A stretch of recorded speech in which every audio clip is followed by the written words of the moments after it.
Welcome back to the crypto world. My name is Josh, and right now the Bitcoin price is continuing to see this massive divergence between the price and the RSI. This actually reveals that there is weakness in the current trend for Bitcoin. And also later in this video, I will be discussing the fact that Bitcoin is just about to see a golden cross, which is historically a bullish sign for Bitcoin. And in anticipation of that bullish cross, we're seeing long positions open like crazy. I'll be covering all of that and more in this video, so make sure you're watching all the way to the end so that you're not missing out on any of these future videos. And just before we jump into it, make sure to drop a like on the video down below, and if you're new to the channel, you might as well subscribe with notifications turned on for more videos just like this one. But anyway, with all of that out of the way, let's get straight to what this video is about. So right here, we're on the Bitcoin US dollar chart on the 4-hour time frame, and yeah, as I've been discussing over the last couple of days here on the channel, Bitcoin is still forming this divergence across the price and the RSI. As you can see quite clearly here on the 4-hour time frame, we are indeed in a short-term downtrend in the price, looking at the lower highs and the lower lows.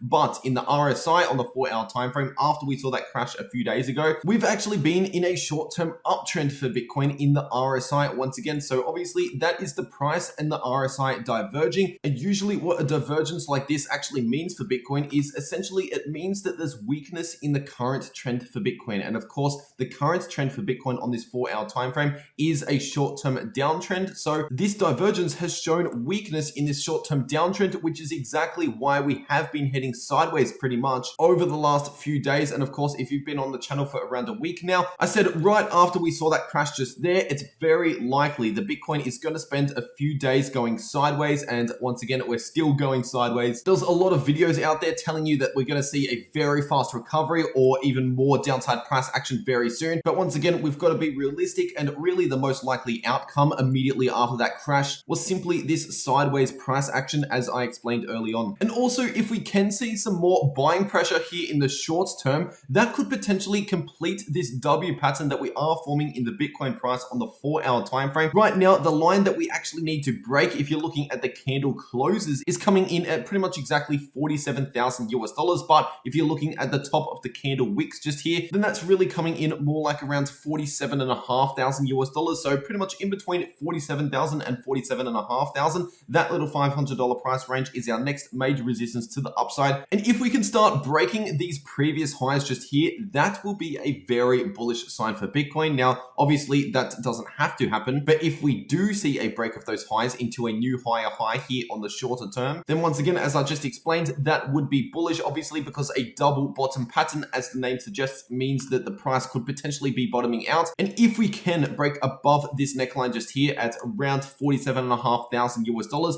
then the technical price target for this break to the upside is coming in at roughly around 50,500 US dollars. So that would be a gain of around 7% to the upside. And once again, I've mentioned a move like that over the last 1 to 2 days here on the channel. But obviously, those sort of price targets do not confirm unless we actually break above that $47,000 level first with confirmation. That is important. While the Bitcoin price is still below 47K, then once again, it's still quite likely that we're going to be in this sideways consolidation for quite some time. And considering that these two lines just here are the really important lines that we need to be paying attention to, because of course that 47K level is the resistance, but this line just here at 44,000, that is major support for the Bitcoin price. So once again, as I explained early on, straight after we saw that crash there, we would be entering into a sideways range. So right now the price is ranging between 44K and 47K. So if we're not seeing any break of these two levels just there, then perhaps longing at the support and shorting at the resistance can also be a strategy that you could use. But obviously make sure you're doing your own research as well. And then it's pretty simple. Basically, as soon as the Bitcoin price either breaks the resistance just here or the support just here, that's when the Bitcoin price is going to see its next major move. And obviously the moment we start breaking the resistance here at around 47.5K, once again, that next major move will be to the upside towards around 50,000, give or take. But if we break the support just here at around 44,000 with confirmation, then the next major move will be a trend continuation. And if that's the case, then this sideways price action just here could potentially be a bear flag, because usually when we have a steep drop off heading into sideways consolidation, and if we break the support for that sideways consolidation, once again, that's exactly what a bear flag is. And if that's the case, if we break the support at around 44K, and if this bear flag does end up playing out, then the technical price target would be coming in at around 38.5K. So from 44,000 down to 38,500, that would be a drop of around 12% to the downside. But we also have to consider other areas of support as well, such as the 21-week simple moving average acting as very strong support for the Bitcoin price, because we already saw one major bounce along that level with that major flash crash to the downside, and also in previous times throughout Bitcoin's entire price history. And right now, this 21-week moving average is coming in at just above 42K, more specifically around 42.3K, but of course it is changing over time. So even if the price breaks below 44,000 US dollars, even though that $38,500 price target is the technical price target for a bear flag, we still cannot forget about these other areas of support for the Bitcoin price as well. And just zooming out to the daily time frame and bringing out the Fibonacci retracement tool from this low at around 29,000 up to that high at around 52 to 53,000, as you can see here, that gives us the golden pocket, the 61.8% Fibonacci level, which is the most important Fibonacci level, coming in at just above 38,000, close to 38,500 US dollars, which is really interesting because obviously that is that technical price target out of that potential bear flag that I was just discussing. So now there's a few different indicators and patterns that actually points towards around 38,500 US dollars if we see a strong break of the immediate support that we have right now. And of course, on the daily time frame, we still have that major downtrend in the RSI. So that's still not great for Bitcoin, talking about perhaps over the next few weeks or so. What we would really need to see is this RSI starting to bottom out here on the daily time frame. And if we could start heading back to the upside here, then that will be a strong signal that the Bitcoin price is going to recover soon as well. But of course, we're not seeing that just yet in the daily time frame for the RSI. But on a more bullish note, right here we have the 50-day simple moving average and the 200-day simple moving average. So by the way, the green line is the 50-day and the red line is the 200-day. And when you have these two specific moving averages laid out on the charts, they are the moving averages that determine death crosses and golden crosses. So obviously during the middle of June, we had a death cross for Bitcoin just here. And right now we're just about to see another golden cross for Bitcoin, probably within the next couple days. And technically speaking, this is meant to be a bullish signal because a golden cross basically marks an uptrend for Bitcoin. Because when you break it down, what a golden cross actually is having the 50-day moving average crossing above the 200-day moving average. So you're having a short-term moving average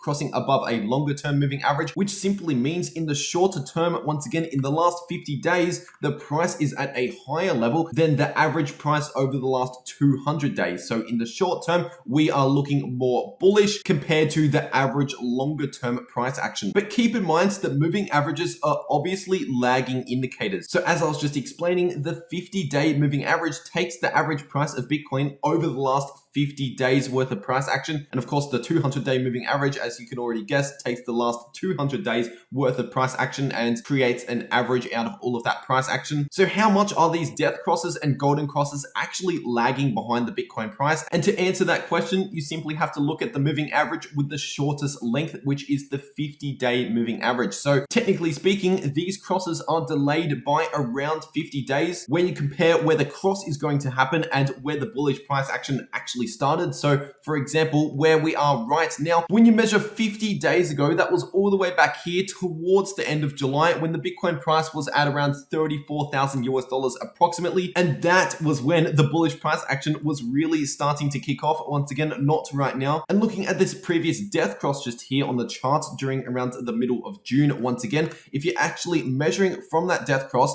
going back 50 days before the death cross, that was right back here when the bearish price action was just about to begin once again. So basically, these crosses only really tell us what has happened over the last 50 days. So when you simplify these crosses completely, the bullish crosses mean that the price action over the last 50 days has been more bullish than normal, and the death crosses actually mean that over the previous 50 days before the death cross, the Bitcoin price has been more bearish than it normally is. Now, if you're looking at the very very early days of Bitcoin, these moving averages, these actual crosses, the bullish crosses and bearish crosses, were actually very accurate buy signals and sell signals. So of course, if you're buying on a golden cross, that normally meant that you're going to be making some amazing gains. And if you're selling on a death cross, that normally meant that you're actually getting out before a lot of bearish price action. But in more recent years, looking over the last couple years or so, we've actually seen a lot of false signals in these crosses just here. For example, zooming in on this cross just here during October 2019, we had a death cross, which is meant to be bearish for the Bitcoin price. But on that day that we were seeing the death cross, we were actually seeing one of the biggest daily gains in Bitcoin's history. So for example, in this one day just here, when we were seeing a death cross once again, Bitcoin actually pumped around 40% to the upside in a single day. And now looking at the following golden cross during around February 2020, of course, that golden cross just there actually came just before a lot of bearish price action. So once again, these golden crosses only tell us that we have been more bullish than normal in the previous 50 days before the cross. And of course, the death crosses only tell us that we've been more bearish than normal in the previous 50 days before the death cross. But simply because we're seeing this golden cross and it's meant to be bullish, that still can push up the Bitcoin price as a self-fulfilling prophecy. And what that actually means is basically, if enough people think it's going to be really bullish and start buying Bitcoin, then that's going to push up the price of Bitcoin in speculation of the bullish golden cross. And that's what we're seeing right now, at least in the short term. This is the Bitcoin long positions on the Bitfinex exchange on the 4-hour chart. And as you can see here, over the last 3 to 4 days after that crash, after that long squeeze that we saw a few days ago, once again, we've actually seen the long positions increase quite rapidly over the last 3 to 4 days. Since this low just here on the 8th of September, these long positions have actually increased by over 2,200 Bitcoin, which at the current price of Bitcoin equates to over 100 million US dollars worth of Bitcoin entering into long positions over the last 4 days. And of course, when you're entering into a long position, you are providing a buying pressure on the Bitcoin price. So this is technically speaking a bullish sign in the immediate short term, providing a buying pressure on the Bitcoin price. But you also have to consider that eventually these long positions will have to close again. And when they do close, that's going to obviously provide a selling pressure on the Bitcoin price. And now when you're zooming out here on the daily time frame, looking at the bigger picture, as you can see, the gain in the long positions actually isn't that crazy on the much bigger picture when you're actually comparing that to the huge reduction in these long positions over the last 1 to 2 months. So use this information as you would like to set up your own Bitcoin strategy to hopefully make some money in these Bitcoin markets. As far as my Bitcoin strategy goes, right now I'm simply just dollar cost averaging as always. I'm in no major trade. I will let you guys know if I am setting up a new trade, but right now I'm actually just waiting on the market to really choose another direction here, because obviously over the last few days we've simply just been consolidating sideways. And yes, you can make some small trades within that sideways consolidation, but really if you're going after the bigger money, you're looking for these bigger trends in the Bitcoin market, and those sort of trends, those bigger moves in the Bitcoin price will be determined once again if we either break the resistance or the support, as I just explained earlier. And by the way, if you enjoyed the video or got something valuable out of this video, be sure to leave a like down below, and if you're new to the channel, make sure to subscribe with notifications turned on so that you're not missing out on any of these future videos. I post these update videos every day here on the channel, and so it only takes a couple seconds out of your day to actually go down and click like and subscribe once again. And as always, I really do appreciate all of your support in the channel at the moment. I can't thank you guys enough. But anyway, that's really everything to say for this video. Once again, I really hope you enjoyed, and I'll see you all in the next video.